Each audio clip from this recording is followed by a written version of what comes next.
बहुत पुरानी बात है। एक बहुत सुंदर नगरी के सामने दो भिक्षु अपने गुरुजी के साथ भिक्षा मांगते हुए गुजर रहे थे।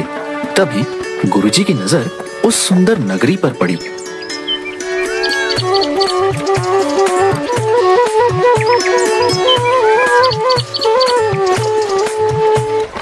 वाह वाह वाह, अति सुंदर। इस नगरी को देख के तो आंखें तृप्त हो गईं। बहुत सुंदर नगरी है। हाँ गुरुजी, बिल्कुल सही कहा। बहुत सुंदर नगरी है। बस यहाँ भिक्षा भी सुंदर मिल जाए तो आनंद ही आनंद है। बिल्कुल सही फरमाया प्रेमपाल। अब बस इस नगरी में झोली भर मिठाइयाँ और पकवान मिल जाएं, फिर तो आनंद ही आनंद है। अच्छा अच्छा, ठीक है। चलो अब ध्यान से सुनो। कुछ भिक्षा में मिले तो भगवान को भोग लगे। बच्चा प्रेमपाल, तुम नगरी में पूर्व दिशा की ओर जाओगे और बच्चा वीरपाल, तुम नगरी में पश्चिम दिशा की ओर जाओ। और जो भिक्षा में मिले सहज स्वीकार कर, सूरज ढलने से पहले यही मिलना। चलो चलो, अब भिक्षा के लिए प्रस्थान करो। जी गुरुजी महाराज।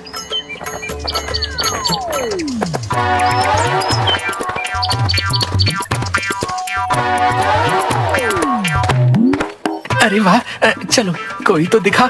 ऐसा करता हूँ, एक बार राशन का दाम पूछता हूँ। अगर सस्ता हुआ तो थोड़ा ले चलूंगा अपने साथ। गुरुजी महाराज बड़े प्रसन्न होंगे। क्यों बनिए, आटे का क्या भाव है? अरे अरे बाबा जी, प्रणाम बाबा जी। टके सेर बाबा जी। और चावल? वो भी टके सेर। और चीनी? चीनी क्या भाव दी? टके सेर। सब टके सेर? ये सब सच है क्या? एक बार दूसरी दुकान में पूछ कर देखता हूँ, उधर का क्या हाल है।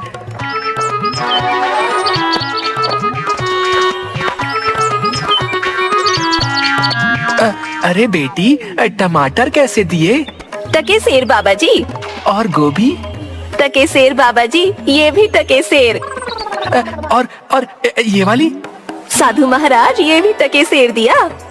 अरे वाह वाह वाह, आनंद ही आनंद, सब टके सेर।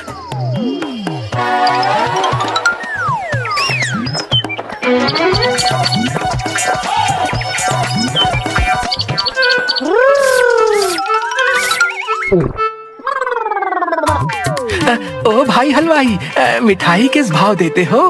कौन हो? किस देश से आए हो? टके शहर की नगरी में क्या सोच के आए हो? कविता, तो हम कहाँ कम हैं? ये लीजिए। हम कहाँ से आएंगे भाई, अपना ना कोई घर ना कोई ठिकाना, जिधर शरण मिली उधर रात कटे, यही हम साधुओं का ठिकाना।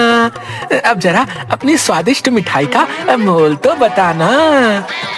टके शहर बाबा, टके शहर, जो चाहो वो पाओ, मूल्य रहेगा टके शहर। ये क्या कहते हो हलवाई? सब टके सेर? सारी मिठाई टके सेर?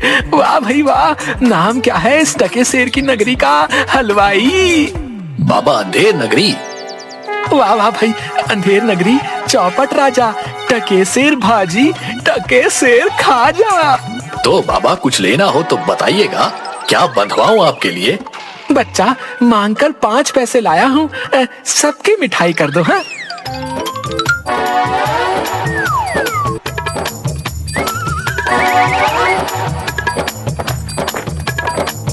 वाह वाह वाह वाह, क्या किस्मत पाई है। आज तो भिक्षा में प्रभु ने प्रसन्न कर दिया। जय हो प्रभु, जय हो।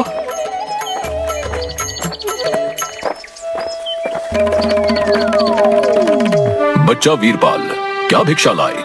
गठरी तो बहुत भारी मालूम होती है। गुरुजी महाराज, 5 पैसे भिक्षा में मिले थे, उसी से गठरी भर मिठाई लाया हूँ। अरे बच्चा, 5 पैसे में गठरी भर मिठाई? ये कौन सी नगरी है? अंधेर नगरी, चौपट राजा, टके सेर भाजी, टके सेर खाजा। अरे राम राम राम राम, राम बचाए लाखों पाए। बच्चा, ऐसी नगरी में तो एक क्षण बिताना भी हमारे लिए उचित नहीं, जहाँ टके सेर भाजी और टके सेर खाजा बिकता है। गुरुजी, ऐसा तो संसार भर में कोई देश नहीं है जहाँ 2 पैसे पास रहने से मजे से पेट भरता है। मैं तो इस नगरी को छोड़कर नहीं जाऊंगा। हाँ देख बच्चा, पीछे पछताएगा। मैं तो इस नगरी में एक पल भी नहीं रहूंगा। देख मेरी बात मान, पीछे पछताएगा। मैं तो जाता हूँ, पर इतना कह देता हूँ कि कभी संकट पड़े तो याद करना। देख वीरपाल क्यों जिद करता है। जब गुरुजी ने कहा चल तो चल यहाँ से, यहाँ रुकना उचित नहीं। अरे जा जा चिपकू कहीं का, चिपका रहे अपने गुरुजी से। मैं तो इस नगरी में पेट भर खाऊंगा। तू भूखा भिक्षा मांग, मैं नहीं जाने वाला।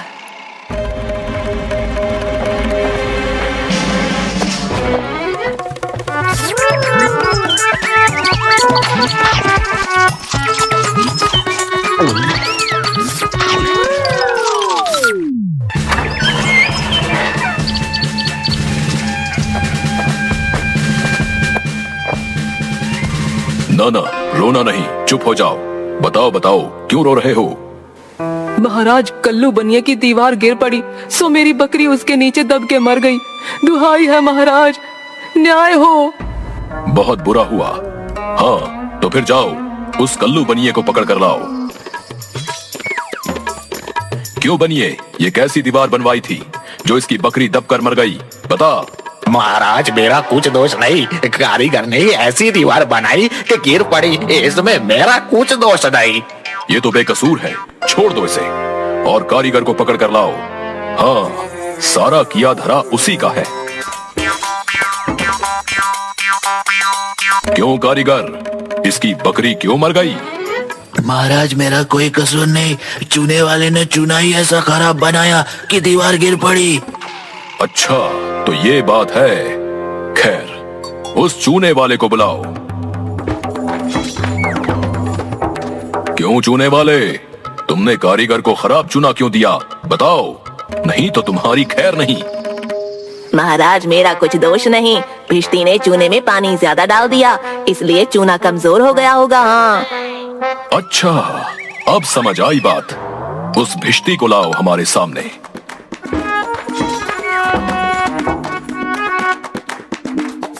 क्यों भिश्ती, इतना पानी क्यों मिलाया तुमने कि इसकी दीवार गिर पड़ी और बकरी दबकर मर गई? महाराज, गुलाम का कोई कसूर नहीं, कसाई ने मशक ही इतनी बड़ी बना दी थी कि उसमें पानी ज्यादा आ गया। अच्छा, कसाई को लेकर आओ और इस भिश्ती को निकालो यहाँ से। क्यों कसाई, तुमने ऐसी मशक क्यों बनाई? महाराज, गड़िया ने टकेसर में इतनी बड़ी भेड़ मुझे बेची कि मशक बड़ी बन गई। अच्छा तो चलो, इस कसाई को निकालो यहाँ से और गडरिये को लाओ यहाँ पर। क्यों गडरिये, ऐसी बड़ी भेड़ क्यों बेची तुमने? महाराज, उधर से कोतवाल साहब की सवारी आ रही थी, इस कारण मैंने छोटी बड़ी भेड़ का ख्याल ही नहीं किया। मेरा कुछ कसूर नहीं। अच्छा, इसको अब निकालो और कोतवाल को पकड़ कर लाओ। महाराज, मेरा कसूर कैसे? मैं तो शहर के इंतजाम के लिए आया था। भला अगर अपना काम नहीं करूंगा तो अपना फर्ज कैसे निभाऊंगा? ये तो बड़ा गजब हुआ।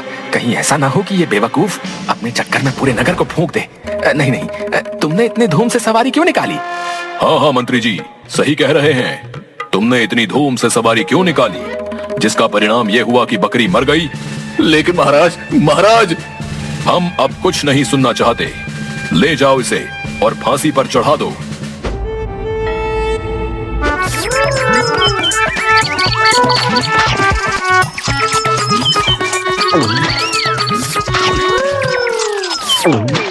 गुरुजी भी ना मुझे इस खूबसूरत नगरी से जाने को बोल रहे थे। मानता हूँ कि नगरी कुछ कारणों के लिए अच्छी नहीं, लेकिन मुझ साधु का क्या, मुझे तो खाने को चाहिए और आराम करने को। वाह वाह वाह, लड्डू तो बहुत ही स्वादिष्ट है। कुछ ही दिन हुए हैं अभी नगरी में, कहीं मैं मोटा तो नहीं हो गया?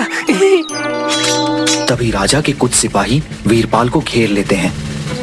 यही मोटा सही है, चल जरा चल, मिठाई खाकर खूब मोटा हो रहा है, आज मजा मिलेगा तुझे। अरे ये आफत कहाँ से आई? अरे भाई, मैंने तुम्हारा क्या बिगाड़ा है जो मुझे पकड़ते हो? आप तो बड़े मोटे हैं, इसलिए फांसी लगेगी आपको। हाँ, मोटा होने से फांसी? अरे अरे, ये कहाँ का न्याय है? अरे साधुओं से हंसी नहीं की जाती। बच्चा जाओ जाओ यहाँ से, मैंने भोजन कर लिया है, अब साधना का वक्त है, जाओ। साधना तो हम करवाएंगे। जब सूली पर चढ़ जाओगे तब पता चलेगा कि फांसी है या हंसी है। सीधी तरह चलते हो या घसीट कर ले जाएं। बात क्या है? एक साधु आदमी को बिना किसी बात के फांसी पर चढ़ाना चाहते हो? बात यह है कि कल कोतवाल को फांसी का हुक्म हुआ था, लेकिन जब फांसी देने को उसे ले गए तो फांसी का फंदा बड़ा निकला और हमारे कोतवाल साहब तो दुबले हैं। फिर हम लोगों ने महाराज से अर्ज किया। इस पर हुक्म हुआ कि एक मोटा आदमी पकड़कर फांसी दे दो, क्योंकि बकरी मरने के अपराध में किसी ना किसी को तो सजा मिलनी जरूरी है ना, नहीं तो सच्चा न्याय हो नहीं पाएगा। हे प्रभु, इस पापी पेट के चक्कर में मैंने गुरुजी की बात न मानी। हे बाप रे, मुझ बेकसूर को क्यों फांसी दे रहे हो? अरे भाइयों, कुछ तो धर्म का ख्याल करो। अरे मुझे छोड़ दो मुझे। मैंने गुरुजी का कहना क्यों नहीं माना? उसी का फल है।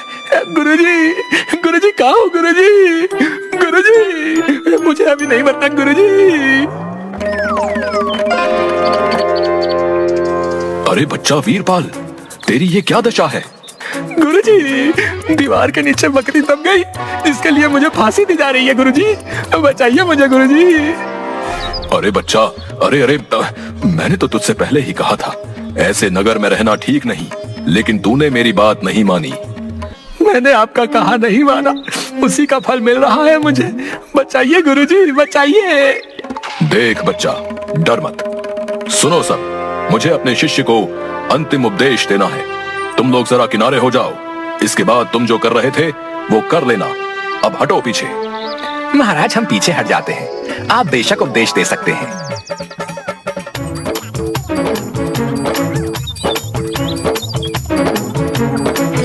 तब तो गुरुजी, हम अभी फांसी पर चढ़ेंगे। अरे नहीं बच्चा, हमने इतना समझाया नहीं मानता। हम बूढ़े हुए, हमको चढ़ने दो फांसी पर। भला तुम्हारा पूरा जीवन शेष है, मजे से गुजारो। नहीं गुरुजी, स्वर्ग जाने में बूढ़ा जवान क्या? आप सिद्ध हैं गुरुजी, आपको गति अवगति से क्या मतलब? मैं चढ़ूंगा फांसी पर। भाई, ये क्या मामला है? अभी तक तो ये मोटा साधु रो रहा था, लेकिन अब ये पहले फांसी पर चढ़ने के लिए लड़ रहा है। समझ में नहीं आता। महाराज को इसकी खबर देकर आता हूँ। सैनिक तुरंत महाराज के पास जाते हैं। महाराज, एक चेले से मिलने गुरु आया, कुछ कान में बोला। तभी से गुरु चेले में फांसी पर चढ़ने के लिए लड़ाई चल रही है। गुरु कहता है मैं चढ़ूंगा, चेला कहता है मैं चढ़ूंगा। ये क्या माजरा है? पता लगाना पड़ेगा। चलो गुरुजी महाराज के पास ले चलो हमें। हम उनसे पूछेंगे कि आखिर माजरा क्या है। बताइए गुरुजी महाराज, आप फांसी पर क्यों चढ़ना चाहते हैं? महाराज, इस समय ऐसी शुभ घड़ी है कि जो भी पहले फांसी पर चढ़ेगा उसे स्वर्ग की प्राप्ति होगी। तब तो हम ही फांसी पर चढ़ेंगे। नहीं, हमको फांसी की सजा मिली थी ना, हम ही चढ़ेंगे। हमको हुक्म है। हाँ भाइयों, जल्दी करो, हमको फांसी दो। हाँ। नहीं, हम लटकेंगे, हमारे कारण ही तो दीवार गिरी थी ना। चुप रहो सब लोग। महाराज के होते हुए कौन स्वर्ग जा सकता है? हमको फांसी पर चढ़ाओ, जल्दी जल्दी करो।